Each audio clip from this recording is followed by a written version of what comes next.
Yo, what's up guys? Welcome back again to Chokoy Channel, no? So for today's video, i-update ko sa pricing ng kambing ngayon kasi dalawa ng tao ang pumunta sa amin kasi gustong bilhin yung kambing namin. Talagang pabenta ngayon ang kambing baka kasi ngayon may ASF kaya yung tao iwas talaga sa baboy. So ang binibili nila mga ganyan baka, isda.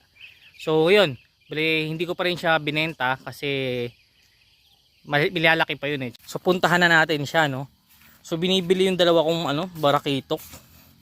Actually tatlong tao na ang pumunta dito eh.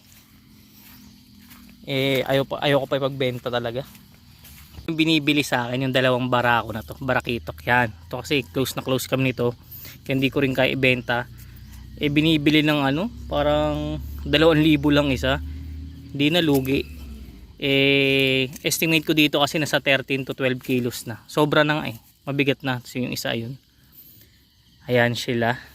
So yung kasi ngayon, yung bentahan ng kambing, may bumibili ng 250 pero yung update ngayon is 270 per kilo. So pag tinimes mo yung 270 sa 13 kilos to 15 kilos, edi ang laki nun, nasa around yun. Nasa 3,000, di ba? So malaki na siya eh. Feeling ko nga nasa 13 kilos na to.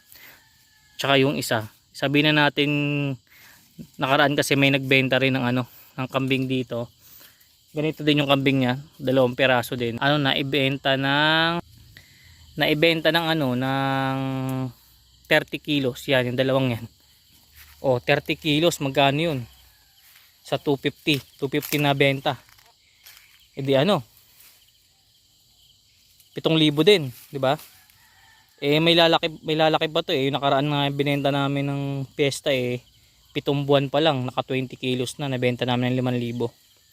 So hindi ko pa rin siya ni-release. Tsaka hindi man ako namamatayan masyado ng kambing kasi tutok ako dyan. So ito yung nanay nun, no? Yun yung nanay niya. Parang buntis na naman ata ulit eh. Ayan.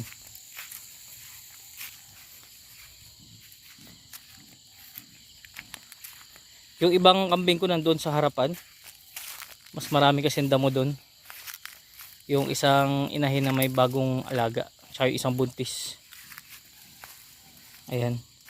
Plano namin ibenta to sa sa Pasko. Sa Pasko to, mga na to, around 8 months na sila or 7 months. So tingnan nyo, laki niya, napakalaki na nun. Siguro almost 20 kilos na sobra. Magmamahal pa yung kilo niyan. Pero plano ko i-keep to, 4 keeps lang to. So yun yung bentahan ngayon ng kambing.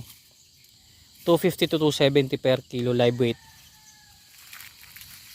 Pero pag sa karne guys, pag bili kayo sa karne, 650 to 700 pesos. Laman ubuto-buto pa yan ha. Sa live weight, yung ganito, 250 per kilo lang. Kayo nang bahala pumatay. Nasa sa inyo na yan. Sa inyong kambing natin. So pasyal ko na kayo dun sa iba naming kambing. Kalto ka sa akin. Takaw nito oh. Kala mo buntis na naman yata ito eh. Anak niya yung kanina yung dalawa. Yan, ito yung isa nating dumalaga pero buntis na to. Nagtatai siya nakaraan pero pinurga ko na yan. Hindi na yan nagtatai. Almost na to.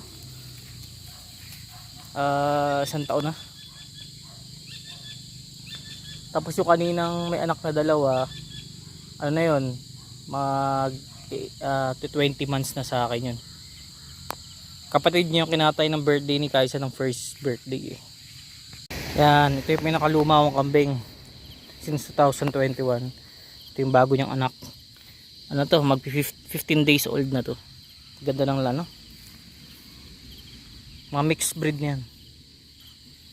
Bali yun lang po, nag-share lang tayo. Sobrang init po sa labas. Pag may questions po kayo, comment lang kayo below. Meron din tayo alagang baka, kambing, manok. Comment lang po.